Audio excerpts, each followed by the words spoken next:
Today on BNI Mid-America TV, it's the Notable Networker Show. These BNI members have been nominated by their peers for doing amazing things, reaching big accomplishments, and actively displaying the giver's gain philosophy. Listen as they share their golden nuggets for networking success. And now your host, Marcy Cascio-Hale. Hello, everybody, and welcome to BNI Mid-America TV. This is the Notable Networker Show, and my name is Marcy Cascio-Hale, and I am your host for today's segment. Today, I have with me Dana Eller. Thank you, Dana, for coming. Thank you for having me. Dana is a realtor with Lou Realty Group in South City, St. Louis, Missouri. She is winner of the Rising Star Real Estate Award through 5-Star Professional, and she has been for 3 consecutive years, which is so fabulous. Congratulations. Thank you. You're welcome. And that's an award that only 3% of agents are recognized with. That is so cool. So top kudos to you. And it says here that you've also received your special realtor designation of pricing strategy advisor. That sounds challenging. We'll talk about that for a little bit. She belongs to the BNI chapter called Unlimited Synergy, and they meet on Thursdays at 11:30. Currently, she holds the vice president seat for the 2nd year in a row. Congratulations. And she also fills the real estate professional seat in that chapter. So again, thank you so much for being here. We appreciate seeing you. Yeah, you too. Thank you so much for having me, Marcy. Well, I love that you're here. And real estate, tell us about you and your business. Okay. So I've been full-time as a realtor since June of 2016. So just about 4.5 years. Independent agent with Lou Realty Group. I started there and I'm staying there. I've really enjoyed being a part of that brokerage. It's a really fun group and it's just a really fun brand to be associated with.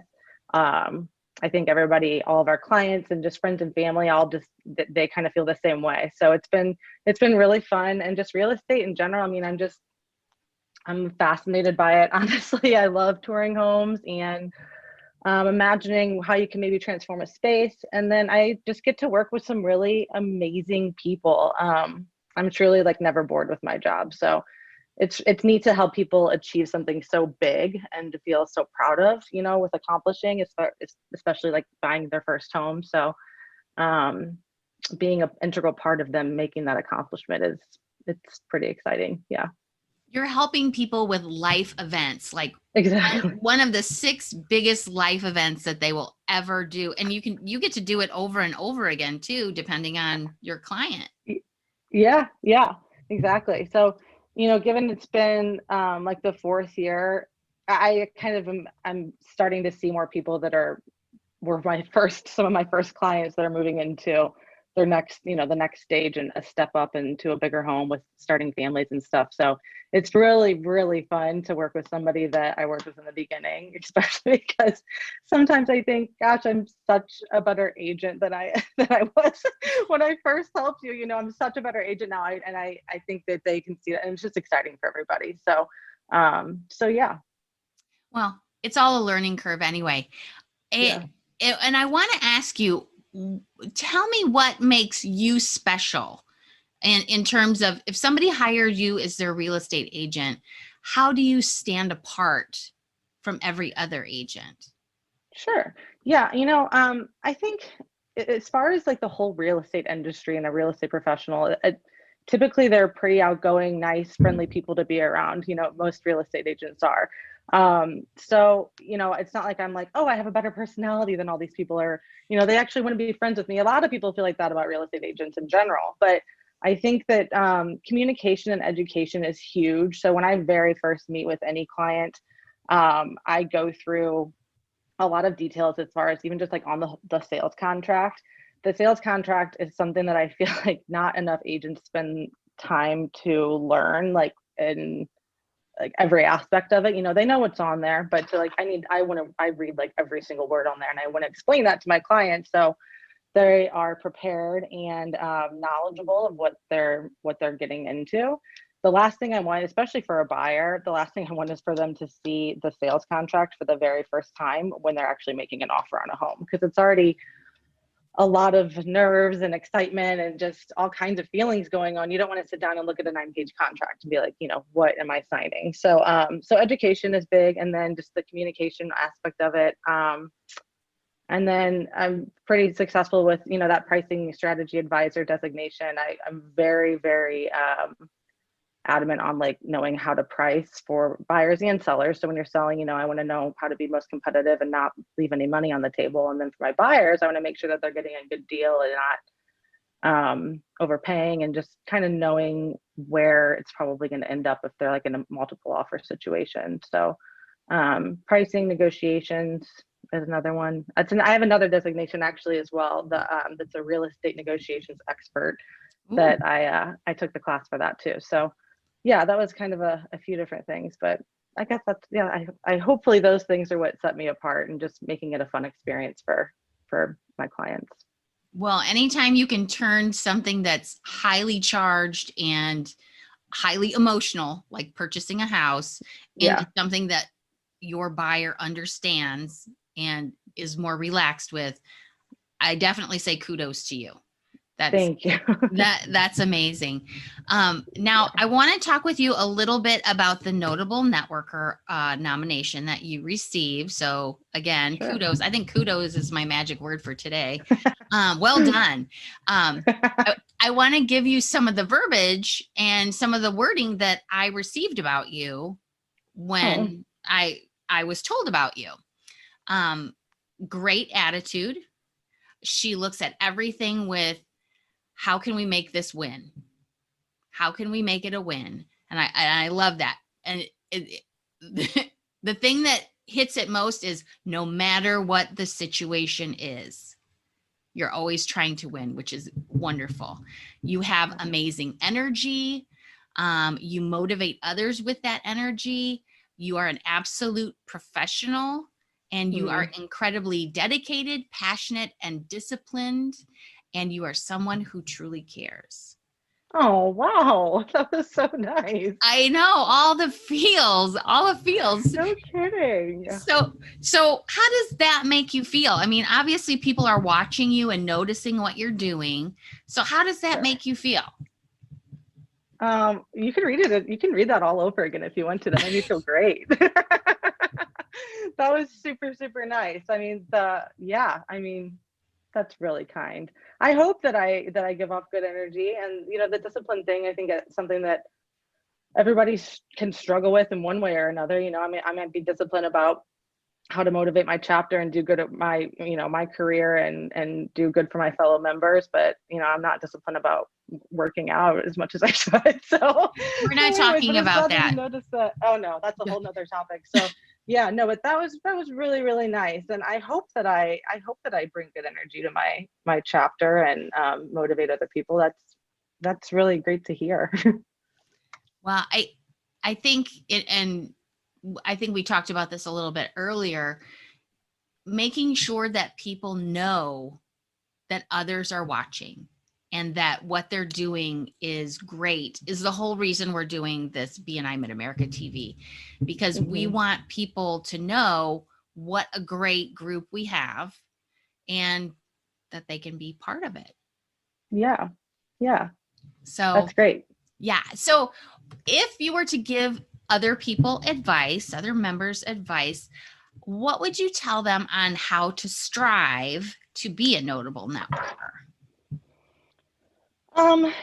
I think that just the core values and what we agree to whenever we sign up for a membership with BNI, I think that needs to be taken seriously. When I first got into BNI, I was a little bit on the fence about it, but then when I decided to go for it, I told myself, I'm going to do whatever the system tells us to do. I'm just going to do that because I'm paying money for this. I'm taking my time out of my day. There's no point in doing all this if I'm not going to do what they're instructing, even if it seems like, like you're going back to school or you're getting all these instructions and rules and stuff. It's not that this is just, that's what works, So, so I told myself in the beginning to do that. And I think the biggest, and I was just having a conversation with a new member yesterday during a one-to-one, and some people are very intimidated by like the metrics that we're supposed to hit, and it seems so many new members are so worried about the referrals. And I tell them, look, be there. I think that showing up is the number one. And then your one-to-ones are really, really important. If you just have one-to-ones with other members, and not just one-to-one, you need to keep doing them, like we all know. You're going to build a relationship, and that person's going to naturally come to your mind when something comes up. Because it's not, the meeting each week will help with that. But the one-to-ones are really, really important. And then if you do that, referrals are just going to happen organically. So you don't need to worry about, getting into a chapter thinking, I'm not going to have referrals for people. We'll just get to know the people, and then you will at some point, So I think that being present at the meetings, actually attending the meetings, but also being present, which I know since a lot of chapters are on Zoom right now, it's a little bit of a challenge. I think a lot of chapters have been facing, is seeing that we're not all in one room together. So it's a little bit easier to, be looking over here and typing on your computer and doing something else. So attending and being very present during the meetings are key. And then making sure that you are having your one-to-ones. I think those would be my tips. I love that. And I have to share with you, I don't think I gave a referral in the first 6 months that I was in because I was intimidated by it. And let me tell you, when I gave that first referral, oh my gosh, that was like huge. So exciting. So proud. Yeah. And I was like, I found you somebody. I think they're going to, and yeah. It made me feel like I was contributing, that I was part of the group, and that I was really in it. Yeah. And it feels good. Everybody knows that giving, people anything, your time, your energy, your business. It feels good to help other people. So when you're giving a referral for somebody and it's going to work out, you're pretty confident that it will. It does feel good, Yeah. It's like giving a gift. It is. Yeah. I'm so much better at giving gifts than receiving gifts. So that whole giver's gain is right up my alley. So I love that. And I love that we have that overarching philosophy of giver's gain. So since I asked, what does giver's gain mean to you?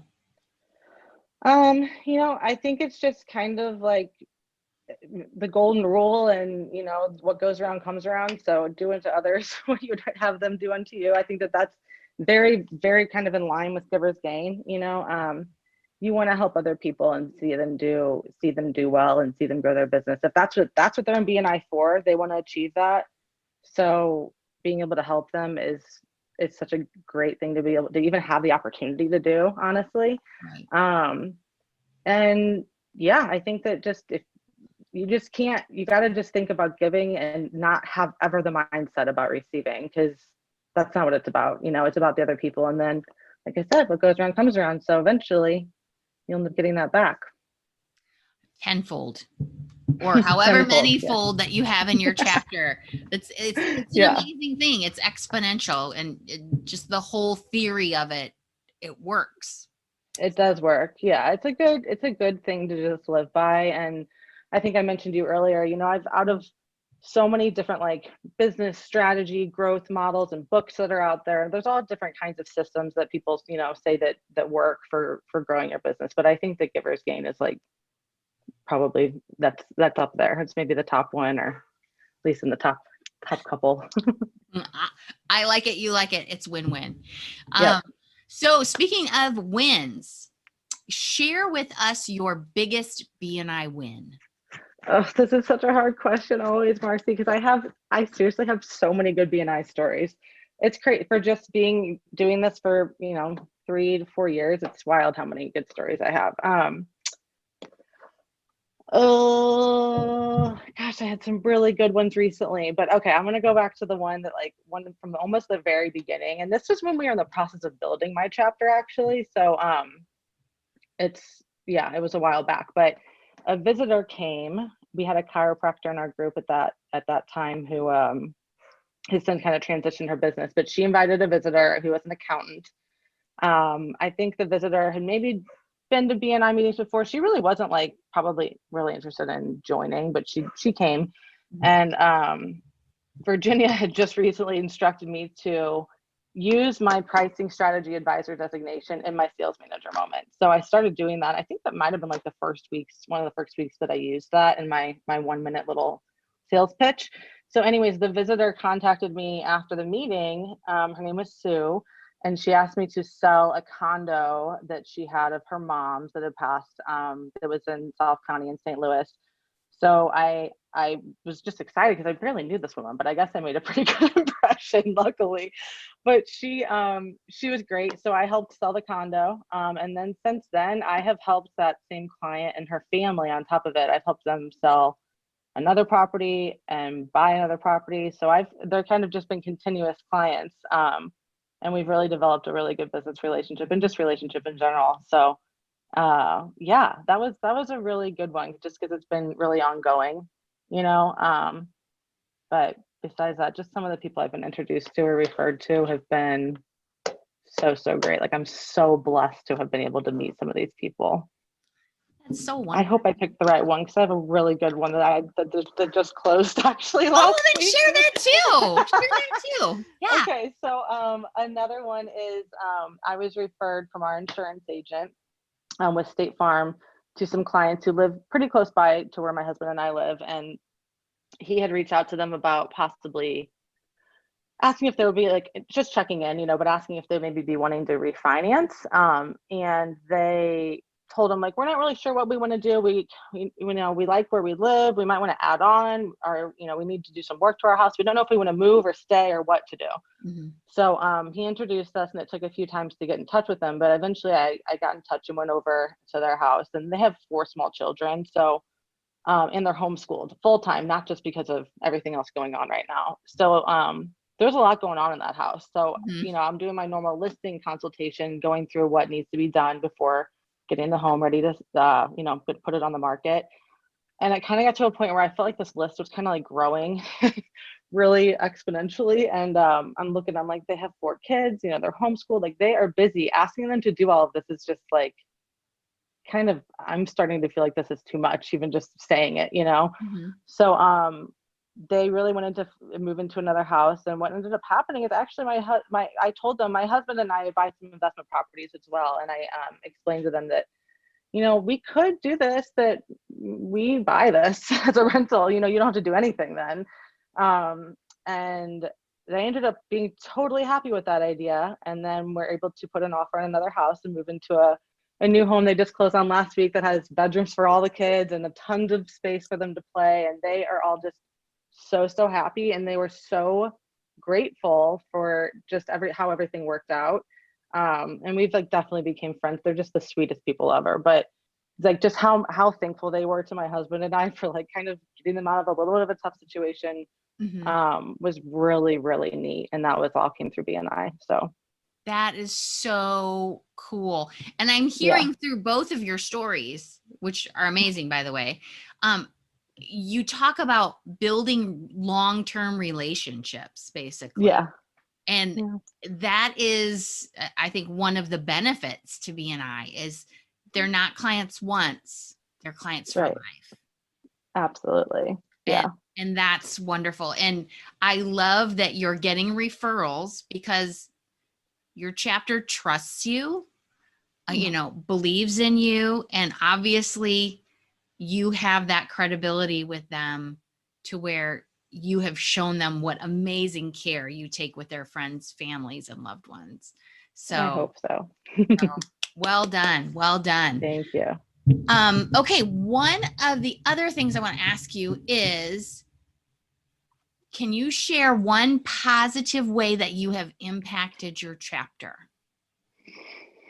I think, well, you know, I think showing up to the meetings and having, you know, putting anything else aside that you're worrying about that day, not being distracted and just being happy to see everybody. Because I really, truly am always happy to see everybody in my chapter every week.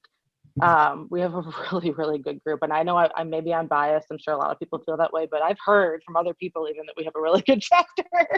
So yeah, I mean, I think just showing up and being positive and having good energy is one thing. And then this year, you know, because we are kind of a little bit of a newer chapter still, we kind of were like flying by the seat of our pants the first year, it kind of felt like.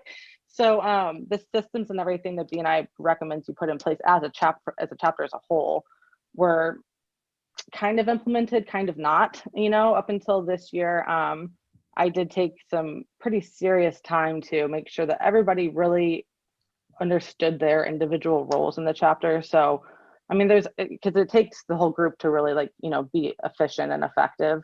So the visitor host, committee the visitor host group and the follow-up person, the person who's going to reach out to the visitors before the meetings, all of those different little roles. There's actually a chapter organizational chart, which our chapter director, Rob Smith, showed me and pointed out. He said, this is what everybody needs to be doing and where it's found.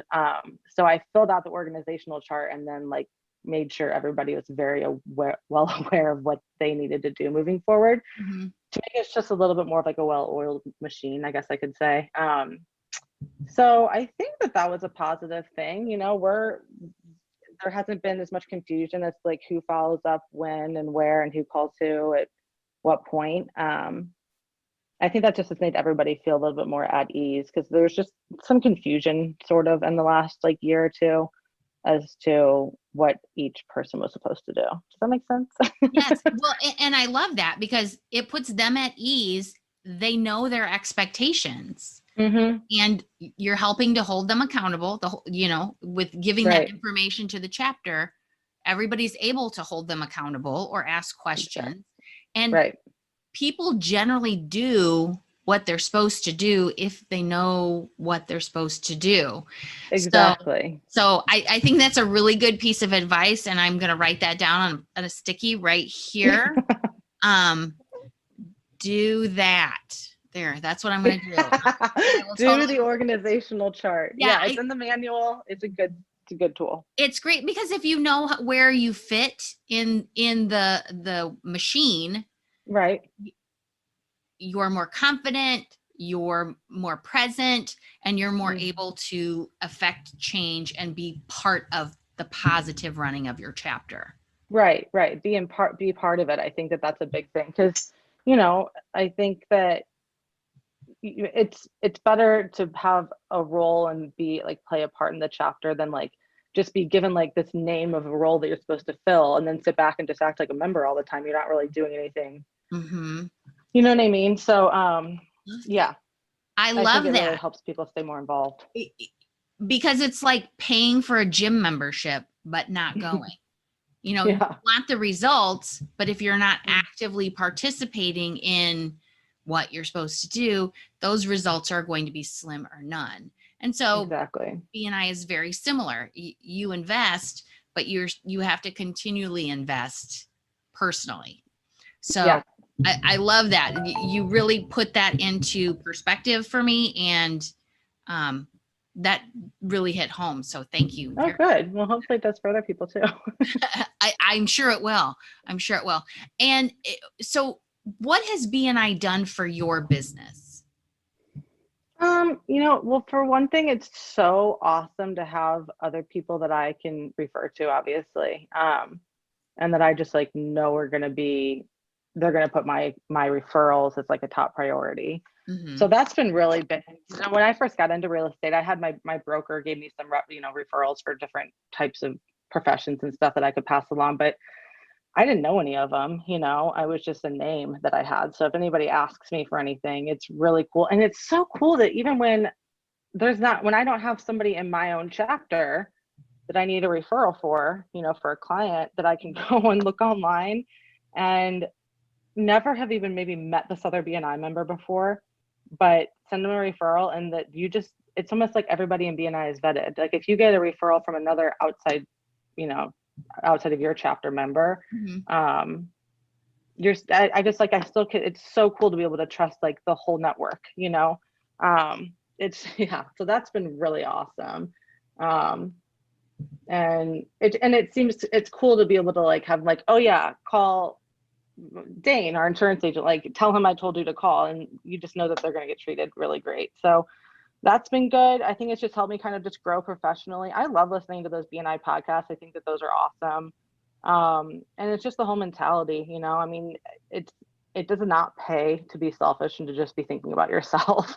So just being in that mindset for the past 4 years, I think BNI, if it wasn't for BNI, I don't know if I would be having that mindset as much. So that's been huge. I mean, just the whole giver's gain thing is really good. And then just having a really good network of people. Well, and I want to stress two things that you talked about there is being able to refer in the BNI network outside of your chapter. And I have to give you an A+ for the day because I went on to BNI Connect and I looked at your profile. So I was able to learn about you so that I could refer to you. And so if you're going to refer to people in the BNI network, it's very helpful to have your profile set up. Yeah, I think so too. If it's not set up, it's really hard to refer to you. And I had the second thing, but I cannot remember for the life of me what it was. So we'll just say, good job. Thank you. Okay. Golden nugget or a networking tip? What do you think? Anything that you would recommend to a member on how to utilize BNI for their business, for their networking, or a non-member too? Yeah. I mean, well, yeah, I'm going to stick with the members because the first thing that comes to mind is with a non-member is like a visitor just trying to visit a bunch of chapters and not join, which nobody really likes that too much. A tip for members. I mean, I think it kind of just goes back to what I was saying before. If you're going to sign up for BNI, just go all in, like do what's recommended or suggested from BNI, in general. And don't worry too much about all these metrics that you're supposed to hit. But I think don't forget about one-to-ones and do not just not show up to the meetings. I mean, I get that everybody gets busy, but work it into your week. I mean, it's just a set appointment that you have, and your meeting. Who would cancel a meeting with a potential client? That's basically what you would do if you don't go to a meeting, in my opinion. Because you're missing out on giving your sales manager moment. You're missing out on hearing what other people are looking for, and yeah, it's just. I mean, the accountability factor of being at the meeting, I think, goes a really, really long way. And I've felt guilty of it myself when there are members that are kind of dropping off and not showing up to meetings. I don't really feel like I want to refer them as easily because I feel like, do I trust that they're going to show up for my client? So I think that the accountability factor and being there is huge. So is that the advice you were looking for? I repeated what I said. I definitely think it is. Attendance. Attendance is the number one thing that affects your visibility, which affects your credibility. I 100% agree with show up to the meeting, being present, and being present. So those are, because how you act in your meeting is presumably how you're going to act when you have a client sitting across from you. And that client might be my grandma, might be your husband. Who knows? Could be your best friend. You want to make sure that your people that you love are taken care of very well. And so being present and being present. I love that. I love that so much. Any final thoughts as we close up? I don't think so. I mean, I think that people worry about the time commitment of BNI. This is one other thing I tell people, if you're worried about having to go to a meeting every week and then have meetings outside of the meetings, everybody has to do marketing or prospecting at some point during their days and weeks. It's just, otherwise you're not gonna keep being able to stay in business. So, and cold calling people, that's my least favorite thing to do. But I know that I probably should be spending so much time every week calling and reaching out to people that might be wanting to buy or sell a house. So how many hours would that take in my week, that I need to do that? And then just figure that the time you're spending on BNI, that's pretty much the same thing. You're prospecting for new clients in a sense, so if you're worried about the time, look at how much time are you spending on other marketing and lead generating activities during your week? And if you're not spending enough time on it, then you need to fill that in with something. And BNI is a really good way to do it. So yeah, I think that's all I could think of. That was kind of random, but yeah. It was perfect. It was perfect. And I just want to thank you, Dana, for everything that you've done with us today, all the tidbits and golden nuggets and everything that you have shared. So thank you so much. Thank you. Thank you so much for having me, Marcy. I feel, this is great to talk about this. Well, we love it. And we're so glad that you're part of our Notable Networker group now. Well, thank you. I'm very, very proud to say that I am a notable networker. Yay. Yep. And so for everybody else, thank you for spending your time with us today. I'm going to go ahead and put Dana's information in the show notes so that if you want to reach out to her, that you are more than welcome to do so. Again, thank you to Dana for being here. Thank you everybody else for being here. And make sure you keep track of BNI Mid-America TV. We will be on YouTube, Facebook, Instagram, LinkedIn, and every other social media that we can find out there. And also, I know. And also, Great. if you do know of a notable networker in BNI, please feel free to reach out to me. My information is in the show notes as well, because one of the things that we love in BNI is recognition. That's one of our core values. So feel free to reach out to either one of us. And thank you again so much for spending your time. Thank you. Thank you so much. Have a great one. You too. Thanks. For more information on how BNI can help you build your business, book your complimentary consultation with Virginia Moose-Keith at discoverbnimitamerica.com. BNI Mid-America TV is brought to you by the Bergman Insurance Group, your trusted source for Medicare information, education, and enrollment. Be sure to check out the show notes for additional information on how to contact today's host or guest about their business, and thanks for watching.